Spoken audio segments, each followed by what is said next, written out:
Dr. A.T. Pearson once said, "There has never been a spiritual awakening in any country or locality that did not begin in united prayer."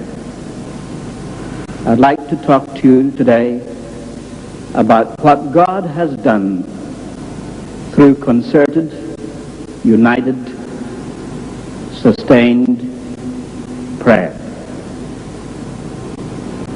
Not many people realize that in the wake of the American Revolution, there was a moral slump. Drunkenness was epidemic. Out of a population of 5 million, 300,000 were confirmed drunkards. They were burying 15,000 of them each year. Profanity was of the most shocking kind. For the first time in the history of the American settlement, women were afraid to go out at night for fear of assault. Bank robberies were a daily occurrence. What about the churches? The Presbyterians met in General Assembly to deplore the ungodliness of the country. The Chief Justice of the United States, John Marshall, wrote to the Bishop of Virginia, Bishop Madison, and he said, "The church is too far gone ever to be redeemed." Voltaire said, "Christianity will be forgotten in 30 years' time," and Tom Paine preached this cheerfully all over America.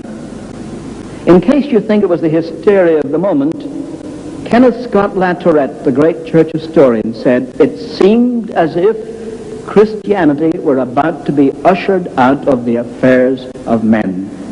The churches had their backs to the wall. It seemed as if they were about to be wiped out." How did God change that situation?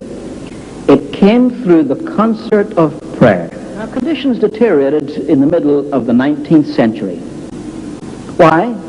Sounds familiar. The country is seriously divided over the issue of slavery, just like the Vietnam War. Second, people are making money hand over fist. And when they do, they turn their backs upon God. But a man of prayer, Jeremiah Lanphier, started a prayer meeting in the upper room of the consistory building of the North Dutch Reformed Church in Manhattan. He advertised a prayer meeting. Only 6 people out of a population of 1 million showed up. But the following week there were 14 and then 23. Then they decided to meet every day for prayer. Then they filled the Dutch Reformed Church, then the Methodist Church on John Street, then Trinity Episcopal Church at the corner of Wall Street and Broadway. By February of 1858, every church and every public building in downtown New York was filled. Horace Greeley, the famous editor, sent a reporter with horse and buggy racing around the prayer meetings to see how many men were praying. In 1 hour, he could only get to 12 meetings, but he counted 6,100 men, and then the landslide of prayer began. People began to be converted, 10,000 a week in New York City. The movement spread throughout New England. More than 1 million people converted to God out of a population of 30 million in 1 year.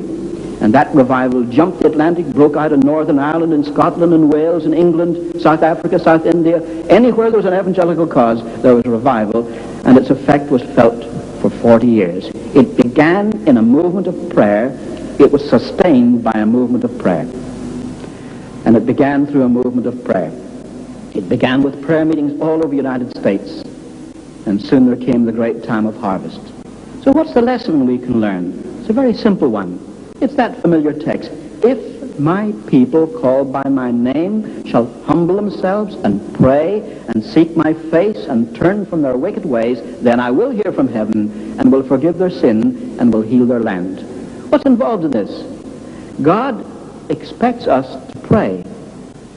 But we must not forget what Jonathan Edwards said when he said to promote explicit agreement and visible union of all God's people in extraordinary prayer.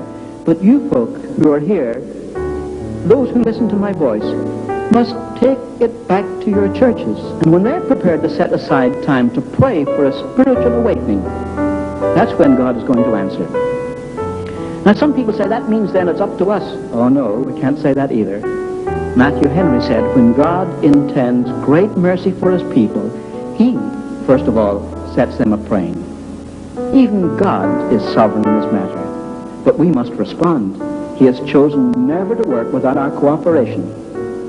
So whether your interpretation of revival is Calvinistic or Arminian, it's a very simple thing. You must pray. Then God will work. May God help us so to pray. Amen.